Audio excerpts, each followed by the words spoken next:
de l'AINF.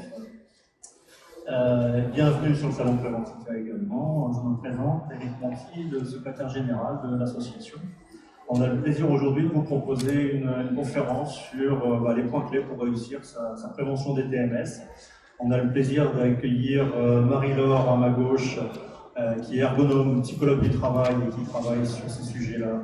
Elle nous l'expliquera. Stéphane, qui est expert technique chez TEA, qui nous donnera un petit peu les solutions techniques.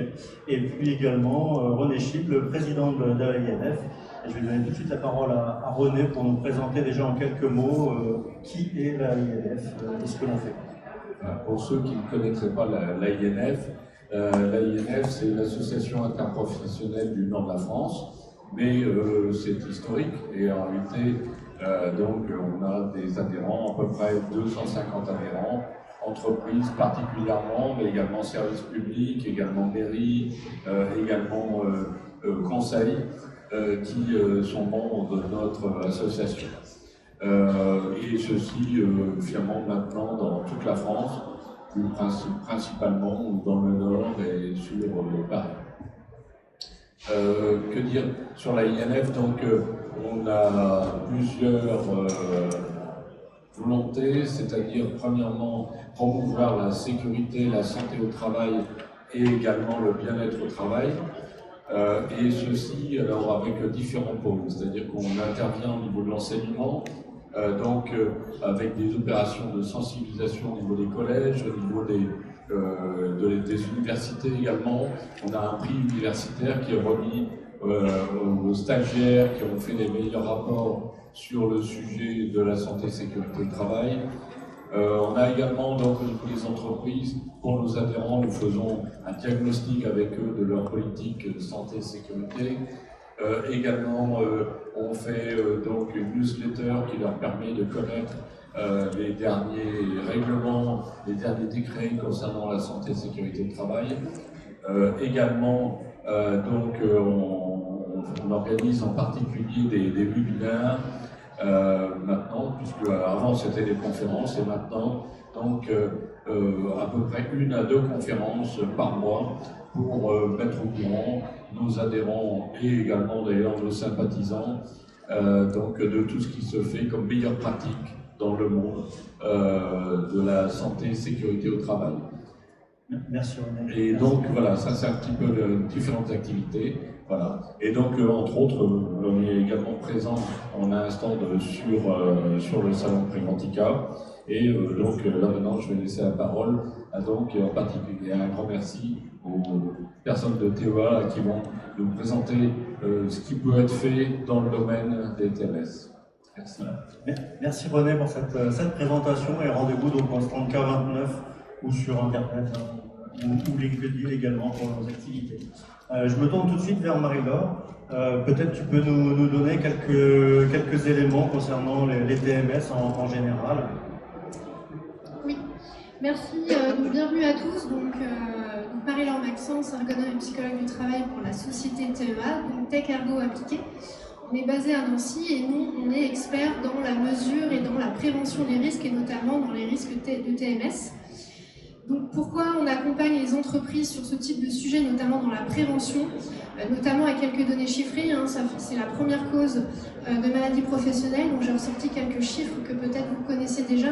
87% des maladies professionnelles sont dues à des maladies professionnelles des troubles musculo-squelettiques. On a 2,5 milliards d'euros imputés aux entreprises, que ce soit des grandes ou des petites PME. Il y a aussi 7,5 millions de journées perdues, donc qui est assez conséquent.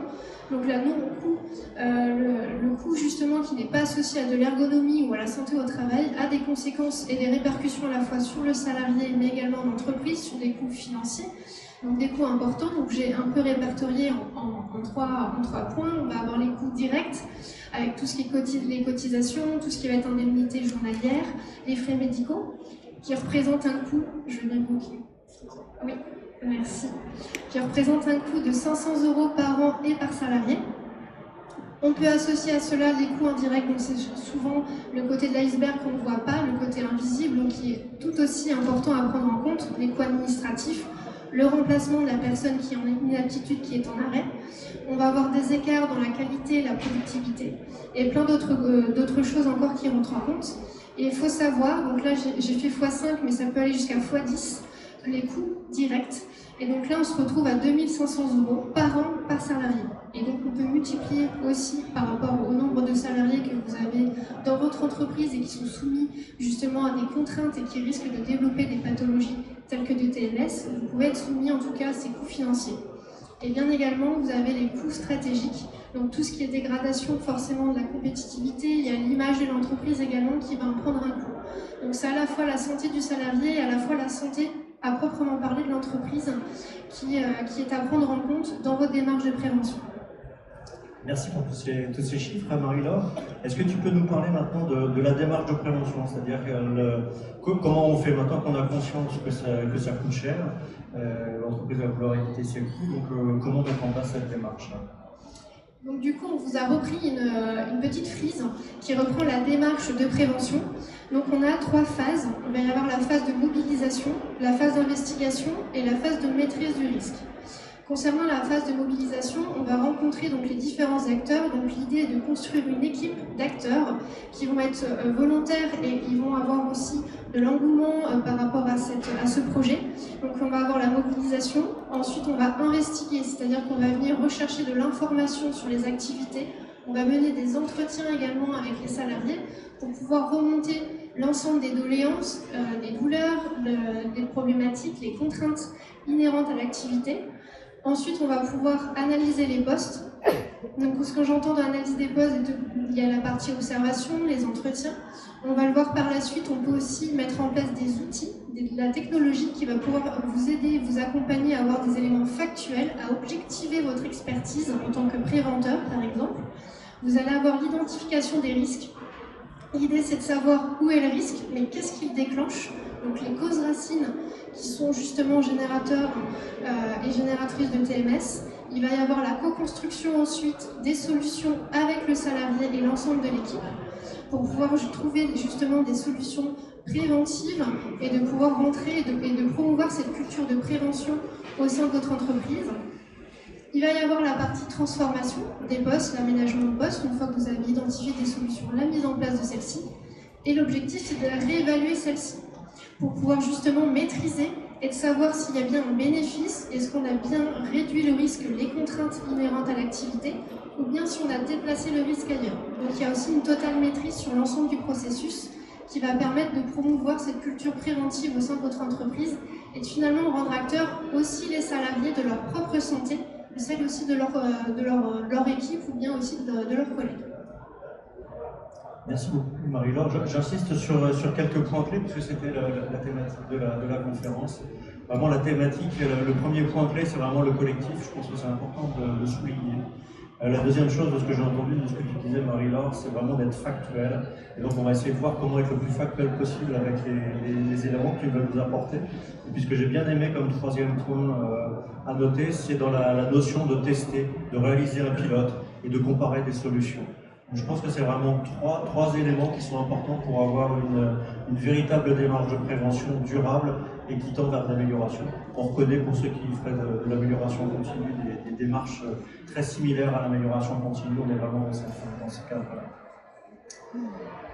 Concrètement, quelques cas d'application peut-être Marie-Laure? Exactement. Donc là, on va vous montrer un cas d'application dans l'utilisation notamment de la solution captive.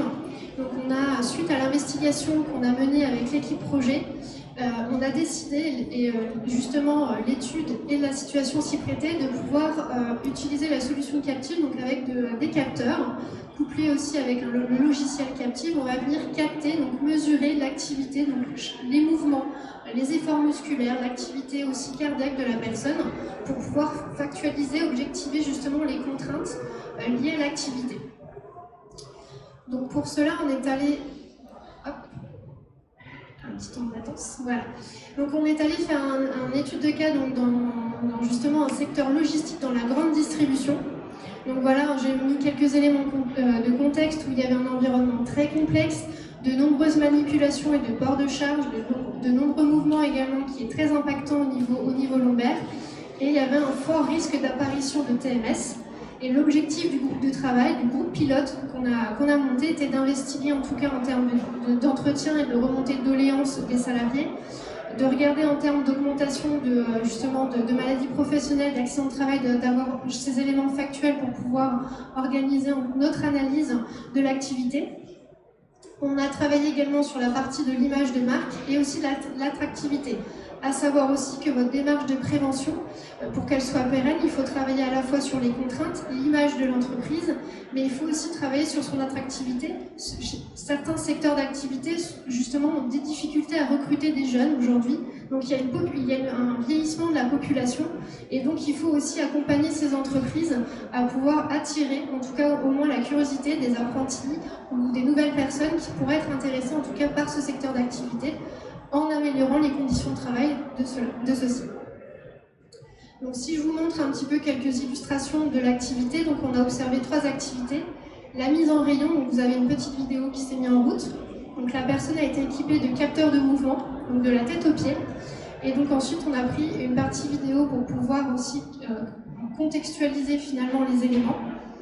On a eu la manutention du transpalette et la partie emballage de la palette qui posait en tout cas problème dans ce secteur d'activité.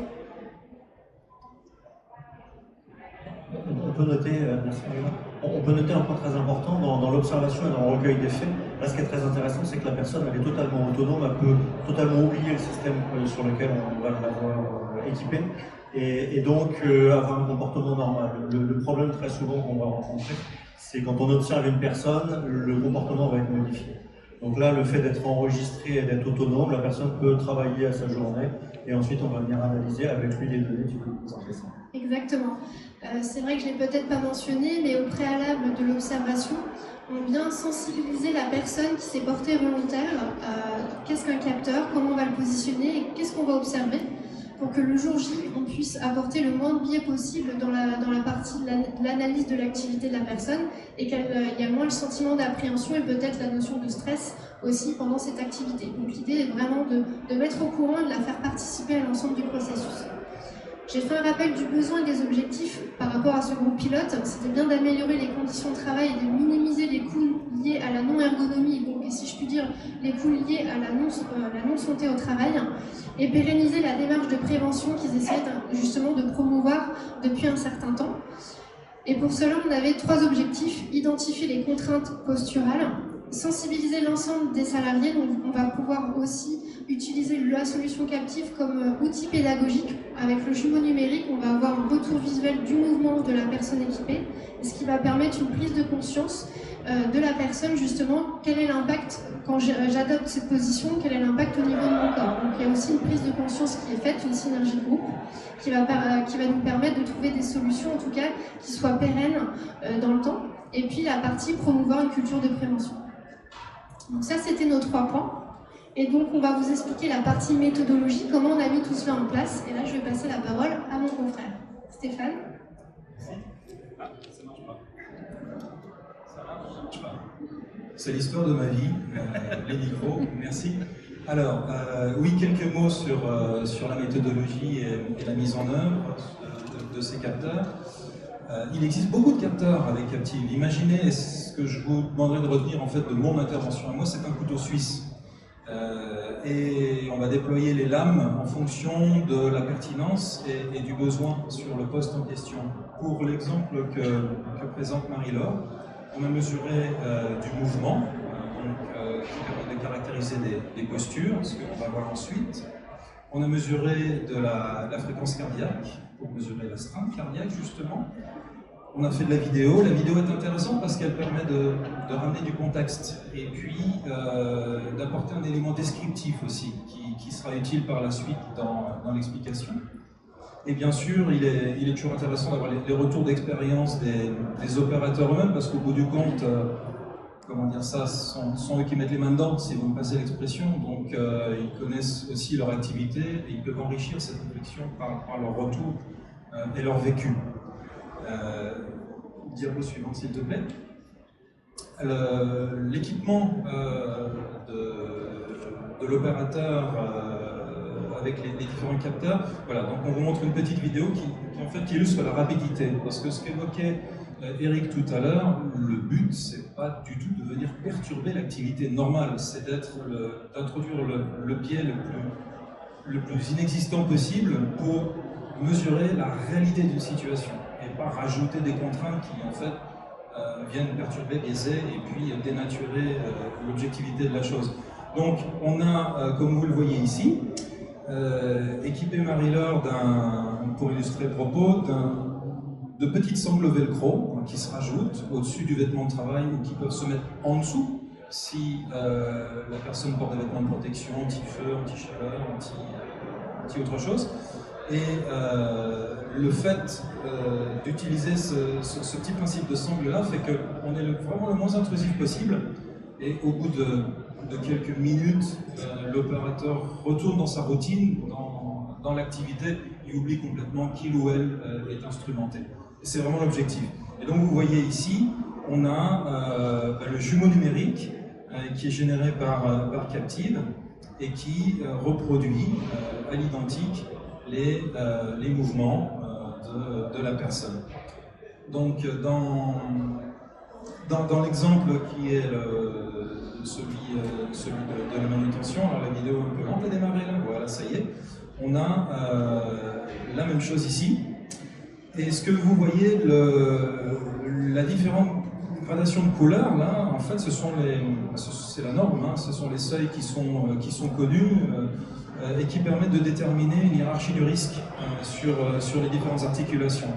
Donc vert, on est dans l'acceptable, l'orange, ça devient contraignant, et dans le rouge, on est au-delà des seuils acceptables pour les articulations mesurées. Voilà, donc ça c'est pour la partie pratico-pratique, et puis Marie-Laure... Juste, je me permets un petit commentaire hein, sur cette vidéo. On voit très bien que c'est un outil qui va être très facile à partager par la suite avec les collaborateurs. Il se voit, il voit son avatar, il voit ce qu'il fait, il voit la conséquence qu'il a, parce que le système est paramétré, et paramétrable également. On renseigne les données telles que donne la norme. Après, derrière, on peut être un peu plus exigeant dans l'entreprise, on peut personnaliser ses données, je crois. Mais on voit très bien que c'est quelque chose de très facile à utiliser comme outil avec le collaborateur, avec les collaborateurs, et donc un outil très pertinent pour se familiariser avec les données. Oui, merci de me permettre de préciser quelque chose. Un autre intérêt, c'est également que si le collaborateur n'a pas tellement envie d'apparaître sur la vidéo, on peut l'utiliser uniquement sur l'avatar. Exactement. De toute façon, la vidéo, elle n'est jamais faite sans le consentement de la personne. Hein. Évidemment, il y a tout un petit protocole, tout un petit rituel d'explication et puis d'engagement, le respect de l'image, etc. Enfin, classiquement. Mais si l'opérateur est hostile au fait qu'il doit se filmer, ça pose pas de problème. Si l'environnement lui-même ne l'autorise pas, parce qu'on est dans un environnement confidentiel il ne faut pas que ça circule, c'est pas un souci, puisqu'on a de toute façon l'avatar, le jumeau numérique, qui va nous donner ces informations. Quand on peut faire de la vidéo, c'est bien parce que ça ramène du contexte et puis ça permet aussi de décrire l'activité, d'avoir un élément descriptif qui vient enrichir l'analyse, et c'est ce que l'on va voir dans la partie suivante. Marie-Laure, si tu peux nous donner un petit peu les résultats de cette mesure. Oui, alors justement, je pense que c'est un peu les attentes de tout le monde aujourd'hui. Donc en termes de résultats, on peut avoir différents échelons en fonction du niveau de détail que vous souhaitez. On peut faire de manière très globale, donc un peu une méthode en entonnoir, avoir quelque chose de très global en termes de cartographie. Donc là, vous pouvez voir la silhouette de la personne, donc l'avatar, avec la répartition justement des codes couleurs que Stéphane vient de vous parler en termes de seuil de tolérance sur chaque segment corporel qui a été équipé. Et donc on a une répartition de ces seuils sur la durée de l'enregistrement. Donc on peut voir assez rapidement, très visuellement, qu'au niveau lombaire, de l'épaule gauche et des deux poignets, il y a une forte sollicitation de contrainte par rapport à l'activité observée. Et vous avez un diagramme, donc un radar, qui reprend les illustrations justement des principales sollicitations. Et donc vous avez l'encerclement qui est rouge, donc c'est les seuils de tolérance, zone orange, zone rouge. Et après vous avez l'entièreté des articulations qui ont été évaluées, et donc on peut voir quelles sont les articulations qui sont les plus impactées. Donc ça c'est le premier niveau que vous pouvez avoir, donc déjà c'est un constat qu'on peut faire sur chaque articulation. c'est très bien. Et ensuite, vous pouvez avoir un niveau de détail beaucoup plus conséquent si vous souhaitez identifier le facteur de risque. Qu'est-ce qui est en cause aujourd'hui qui fait que la personne est autant sollicitée sur ce poste-là? Sur cette activité-là, donc là j'ai fait un zoom sur l'activité de mise en rayon, donc l'une des activités qu'on observait avec le groupe pilote. Et donc on est rentré dans les sous-tâches. Donc on a la partie tirer le colis, on a le soulever le colis, on a le porter et le pousser. Et donc là, au niveau des diagrammes, donc là on a fait ce qu'on appelle une chronique d'activité ou chronique d'opération. Donc peut-être que certains sont familiarisés avec cette terminologie. Donc on est venu, grâce à la vidéo, on est venu encoder les différentes tâches que la personne a réalisées au fil de l'eau, le temps qu'elle a passé. Et donc on peut vérifier justement le temps qu'elle a passé au-dessus de seuil autorisé en termes de zone à risque. Et donc là on peut voir rapidement en un coup d'œil que c'est la tâche soulever le colis qui visiblement aujourd'hui est la plus impactante pour le salarié lors de cette activité-là. Et après, on peut avoir un niveau de détail beaucoup plus global en reprenant l'entièreté des 3 activités. Donc vous avez la manutention, transpalette, la mise en rayon, et vous avez l'emballage de la palette. Et donc, quand on regarde l'entièreté de l'activité réalisée par le salarié, on peut voir que c'est l'activité d'emballage de la palette, donc c'est la vidéo qu'on a pu voir tout à l'heure, qui est la plus impactante, la plus coûteuse en tout cas pour le salarié. Et donc ça vous permet de hiérarchiser l'ensemble des tâches et de pouvoir prioriser celle où il va falloir intervenir et trouver des solutions de prévention. Alors, moi, ce que j'aime bien dedans, si je peux commenter un petit peu, c'est que l'outil est tellement visuel que, bien sûr, la personne en charge de faire l'étude, l'ergonome, le responsable sécurité, n'importe qui, l'observateur, lui, va pouvoir comprendre tout un tas de graphiques. Mais là, on a vraiment un outil qui permet à la personne en elle-même, à l'opérateur qui a fait le travail, de comprendre tout de suite l'analyse. C'est-à-dire qu'on ne parle pas à un expert, on parle vraiment à n'importe qui n'est pas expert dans ce sujet-là. Il comprend immédiatement les tâches sur lesquelles il était fortement exposé, la manière dont il l'a fait, parce qu'il a vu ses vidéos en même temps. Donc on rend très très simple des données qui pourraient être très compliquées ou un jargon un petit peu d'expert. Complètement. En fait, le logiciel s'adapte à n'importe quel public. Vous pouvez exploiter la partie visualisation, c'est quelque chose de très simple, très interactif, visuel sur la partie vidéo. Donc instinctivement, la personne voit quel est l'impact au niveau justement de différentes articulations par rapport liées à la tâche. Et puis en fonction, si vous avez des éléments factuels, vous pouvez justement les redonner à la direction qui va pouvoir aussi venir appuyer le ressenti du salarié et aussi, pourquoi pas, appuyer certaines solutions qui peuvent être plus ou moins coûteuses par rapport justement aux problématiques que vous avez identifiées, aux facteurs de risque. Autre point aussi qui peut être travaillé avec la solution captive, et ce qui est important aussi dans la démarche de prévention, c'est de travailler sur la sensibilisation à la démarche de prévention et au risque avec les salariés. Donc on a travaillé sur un outil pédagogique, donc en fait la personne reste équipée finalement des capteurs et en fait on lui fait faire l'activité qu'elle fait quotidiennement et donc on vient regarder avec l'ensemble de l'équipe la gestuelle, les postures adoptées. Bien évidemment, l'idéal serait déjà d'avoir mis en place l'ensemble des axes d'amélioration, que ce soit organisationnel, que ce soit technique et autres. Et ensuite, on vient regarder en termes de référentiel gestuel, quelle posture je pourrais adopter pour travailler de manière beaucoup plus confortable. Et donc là, on a une meilleure prise de conscience, puisqu'ils vont avoir une notion du risque, d'où vient le risque, donc ils vont être acteurs de cette prévention, et donc ils vont aussi créer une synergie de groupe qui va nous permettre de trouver des solutions qui soient aussi adaptées à la fois à leurs besoins terrain et aussi en termes d'objectivité, donc de consolider les objectifs de l'entreprise. C'est 2 points en tout cas qu'il faut pointer. Très important à noter. On pense souvent qu'ergonomie, ça va être sur l'achat de nouveaux outils, d'équipements à modifier, alors qu'il y a aussi beaucoup sur le comportement de la personne, sur sa manière de faire, la manière d'utiliser. Et avec un outil comme ça, on peut facilement lui faire passer le message sur la bonne manière d'utiliser, de rapprocher sa palette au plus près avant de décharger, tout un tas de choses où on peut, avec le même équipement, réduire les sollicitations d'une manière déjà très importante et sans investissement. Et d'une manière incontestable, puisqu'on a toutes les mesures. Ça peut être aussi une réponse pour éviter d'avoir à acheter du matériel, déjà essayer de bien utiliser le matériel à disposition. C'est souvent une bonne chose. Exactement. Justement, en parlant d'axes d'amélioration, les axes d'amélioration qui ont été émis par le groupe du travail avec en partenariat donc forcément des personnes du terrain, le fait de mettre à disposition justement les palettes au plus près de la personne et du lieu de stockage pour éviter les fameux déplacements et de port de charge et de rotation du dos. Donc ce qui a été travaillé justement avec la solution captive en formation, en sensibilisation, et cette idée est venue des salariés et donc on ne l'a pas imposée, ce qui a permis justement cet accompagnement au changement et cette acceptabilité de cette solution. On a travaillé sur une filmeuse automatique pour éviter justement, comme vous avez pu voir sur la vidéo, que la personne se baisse et qu'elle travaille vraiment en ras du sol.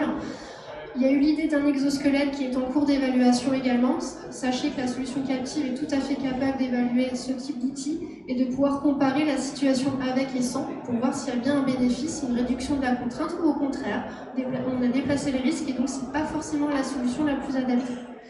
On a aussi travaillé sur la réorganisation de l'espace de travail également, donc également avec le groupe de travail.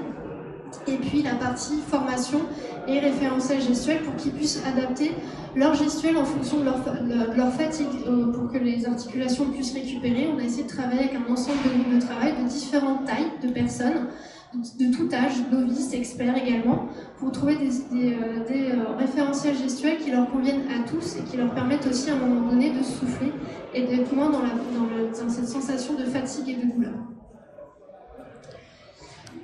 Si je reprends de manière générale, la toute première slide que je vous ai présentée en termes de coûts financiers, le fait de ne pas mettre en place une démarche de prévention, c'est un coût à la fois pour le salarié en termes de santé, mais un coût à la fois financier pour l'entreprise.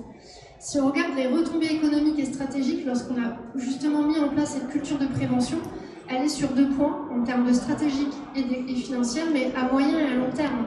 Si on regarde un petit peu l'encadré que je vous ai apporté, il y a la sensibilisation de la culture de la prévention des risques au sein des équipes, mais aussi des équipes encadrantes. On a mobilisé les bons acteurs, on a identifié les risques. On a une meilleure communication également, que ce soit des membres de la direction ou que ce soit des personnes de terrain. Donc on a vraiment travaillé sur cet aspect de communication. Si on regarde en termes d'économie, forcément on va réduire les coûts de cotisation, on va réduire aussi les frais liés à la recherche de personnes, de reclassement, ensuite à une inaptitude par exemple. Et sur le long terme, une démarche de prévention qui est pérenne. Vous allez justement avoir une démarche qui répond en tout cas à vos besoins, qui répond justement de manière adéquate aux besoins des salariés et qui va vous permettre de réduire forcément les accidents du travail, les maladies professionnelles, puisqu'il va y avoir une meilleure écoute et donc il va y avoir une synergie et des axes d'amélioration, des prises d'initiative de la part des salariés pour toujours être dans cette dynamique de groupe. Et donc, tout cela pour vous dire que les outils aujourd'hui qui existent, en tout cas pour vous accompagner dans votre mise en place de la démarche de prévention, c'est une approche d'innovation. Le fait de pouvoir aussi coupler une analyse qui est multifactorielle, il y a la posture, mais il y a aussi les efforts musculaires, il y a aussi l'analyse cardiaque. On peut coupler aussi avec l'environnement de travail, la température, on travaille dans des ambiances chaudes, des ambiances froides. Donc tout cela, on peut aussi le mesurer par le biais du logiciel. On a des données objectives et factuelles, donc on va pouvoir vous accompagner à, entre guillemets, administrer la preuve qu'il y a bien des contraintes existantes et de venir corréler avec le ressenti suite aux entretiens que vous avez pu faire avec les salariés. Donc ça va venir appuyer votre expertise, vos observations. Une valeur ajoutée qu'on a bien vue ensemble, c'est cette sensibilisation des équipes par rapport justement à cette notion de risque. Et le fait de pouvoir les accompagner justement dans la recherche des solutions et leur mise en place, et le respect aussi de l'utilisation de ces solutions. Et puis, vous l'avez sans doute peut-être compris au fil de l'eau, qu'on garde toujours le salarié, l'homme, au cœur de la démarche. Donc on construit avec eux, avec l'équipe, les solutions et la démarche. À aucun moment, le groupe pilote ne va justement pas interagir, communiquer avec les salariés. Il y a toujours une communication qui est faite. Et donc c'est ce qui fait aujourd'hui qu'une démarche de prévention soit pérenne. Dans le temps, c'est l'ensemble de ces 4 points que vous pouvez coupler du coup avec certaines solutions technologiques. Merci Marie-Laure. Juste peut-être une question à Stéphane, parce que c'est bien, là on fait l'étude du poste une fois qu'il est déjà installé. Lui, techniquement, il a peut-être d'autres solutions à nous proposer que étudier le poste une fois physiquement installé. Oui, tout ce qu'on vient d'évoquer, on le fait dans la réalité, bien sûr, mais on peut le faire virtuellement, donc en réalité virtuelle. L'intérêt de la chose, il est double. La formation, notamment dans des activités complexes ou dangereuses, est beaucoup plus facile d'acquérir un peu d'expérience dans un environnement maîtrisé virtuel que d'être exposé tout de suite à un environnement de travail qui peut être contraignant. Et puis, la modélisation, le prototypage. Vous comprenez bien qu'avant plutôt que réaliser un nouvel atelier ou une nouvelle ligne d'assemblage à l'échelle 1 et puis de se rendre compte qu'on s'est peut-être trompé sur un certain nombre d'aspects et qu'il faut tout recommencer depuis le début, il est beaucoup plus optimisé de travailler en virtuel et puis de manière itérative, de modifier le chemin faisant et d'améliorer un proto avant de le construire et puis avant de le réaliser en dur, en briques et en acier. Et donc la réalité virtuelle offre des champs de développement qui sont toujours en exploration, mais qui sont bien en croissance dans les entreprises, dans nombre d'entre elles. Et avec Captive, on peut rajouter l'ergonomie, la mesure dans la réalité virtuelle, ce qui apporte l'avantage de tout ce qu'on vient d'évoquer tout à l'heure. Si vous voulez creuser un petit peu plus tout ça, on a un stand J12. On est deuxième rang face à l'entrée, un peu sur la gauche. Mais je crois que tu as prévu aussi une petite session de questions-réponses. Oui, on va pouvoir prendre les questions. On a terminé un petit peu la présentation technique et j'espère que ça vous a intéressé. Juste une petite précision quand même, parce qu'on n'en a pas parlé. Il y a ce qui s'appelle le prix de l'innovation sur Préventica. Cette conférence, elle est déjà prévue depuis plusieurs mois avec Stéphane et Marie-Laure. Et ils ont reçu une bonne nouvelle la semaine dernière, donc je ne sais pas lequel des deux veut dire, mais je crois que vous avez un prix également.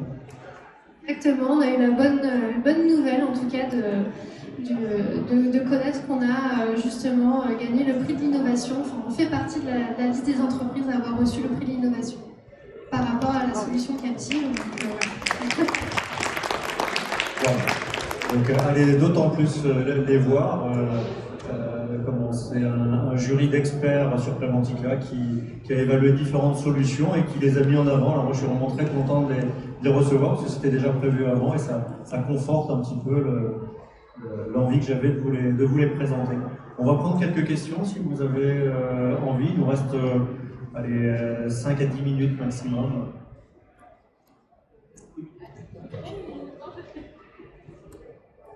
Merci. Moi, je me demandais, quand vous avez montré les images, notamment le jumeau numérique aux travailleurs, comment il a réagi, ils ont réagi, et est-ce qu'ils avaient conscience des zones de leur corps qui étaient les plus sollicitées lors de l'activité? Ou est-ce qu'ils ont été surpris? Alors c'est une très très bonne question. Alors justement, ils n'ont pas forcément conscience de l'entièreté de l'impact qu'on peut avoir sur le corps. Ils vont peut-être avoir des douleurs sur les épaules, donc ils vont se dire forcément ce poste-là c'est plutôt les épaules, mais en fait des fois c'est au niveau lombaire, voire d'autres articulations, les poignets qui vont travailler, mais comme ils n'ont pas forcément de douleur ou d'inconfort tout de suite qui se présentent, ils ne vont pas forcément avoir idée qu'ils sont en train d'impacter aussi d'autres articulations, sachant qu'ils vont adopter des stratégies. Et donc, comme nous, quand on a un lumbago, c'est là où on va faire attention, puisqu'on a des douleurs, donc on va faire attention à notre gestuelle, à notre posture. Mais là, ça va être de la même manière, dès qu'ils vont ressentir une douleur, ils vont modifier cette gestuelle. Et nous, là, on est justement avec Stéphane, on essaie d'observer ces changements de gestuelle et de comprendre d'où ça vient, et pour pouvoir identifier ces activités qui sont justement en cause, pour pouvoir réduire cet inconfort et pas que ça se transforme en pathologie, et que ça vienne générer et développer des TMS. Après, pour répondre à votre deuxième question, c'est très très bien vu l'utilisation justement de la captation par la vidéo et le jumeau numérique, puisque c'est très ludique, très interactif, et généralement l'ensemble de l'équipe veut participer. Ils veulent voir, moi, quand je travaille, comment je me comporte, est-ce que je vais avoir aussi la même douleur, la même impact, parce qu'en fonction de la taille, on ne va pas forcément avoir aussi le même impact au niveau de chaque articulation. Donc finalement, on a un certain engouement en fait pour la participation, et ce qui fait qu'on a des bons résultats après en termes de mise en place de solutions, puisqu'on a créé cette synergie groupe. Donc c'est plutôt très bien perçu. Même pendant la période de la crise sanitaire, nos produits sont désinfectés, nos sangles sont lavables en machine.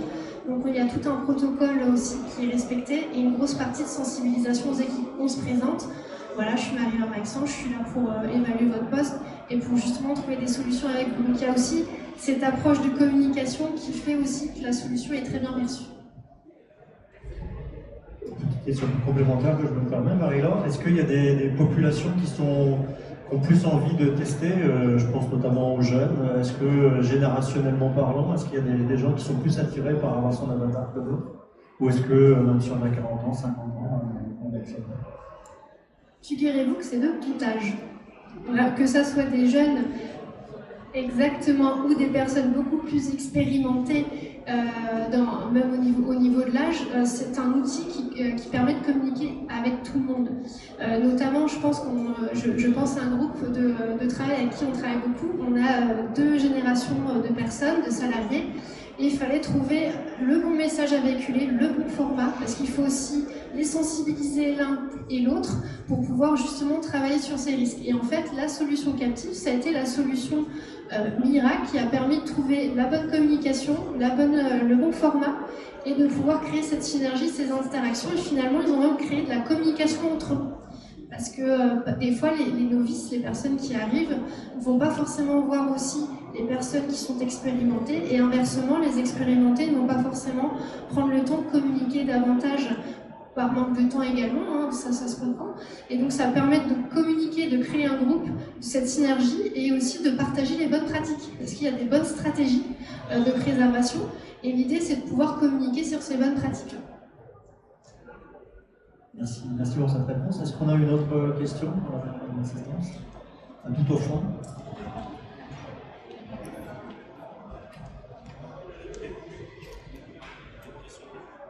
Bonjour, Ergonome Junior en centre hospitalier. J'aurais une petite question concernant la retranscription des données. Comment ça se passe? Vous analysez avec, du coup, on va voir l'avatar.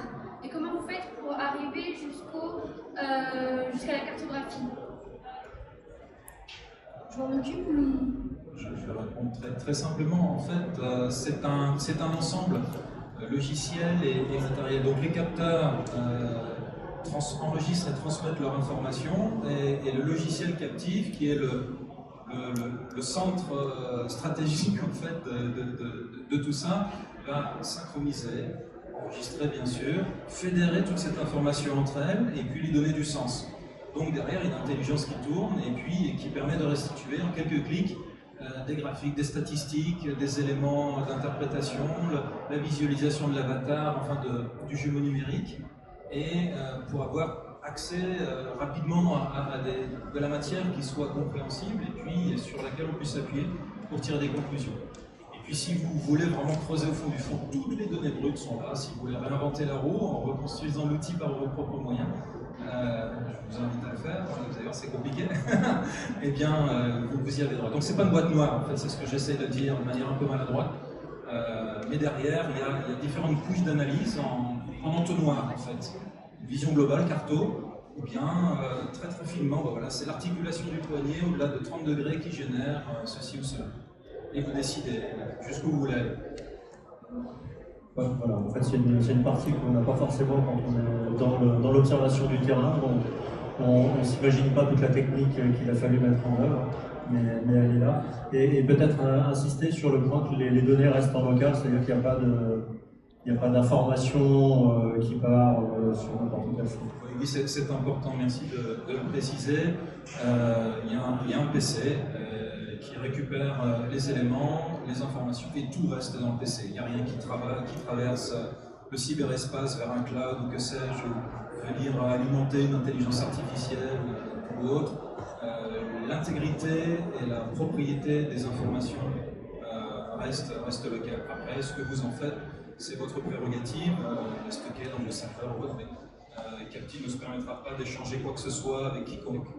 Ça, c'est important compte tenu du contexte et de la santé des gens sur lesquels on travaille. Peut-être une petite question technique, c'est quels sont les types de capteurs que vous pouvez utiliser pour faire les mesures?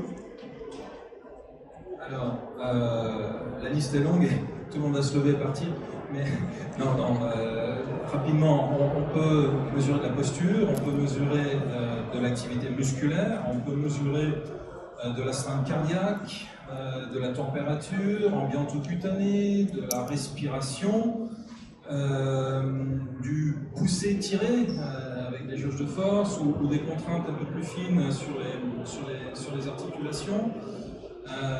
Donc ça, ce sont pour nos capteurs propriétaires, pour l'essentiel. Et puis sinon, on peut rajouter d'autres types de mesures à travers des capteurs que l'on a cooptés, que l'on a intégrés en fait, parce qu'on ne va pas nous-mêmes réinventer la roue. Il y a des très bonnes technos, sonomètre, opacimètre,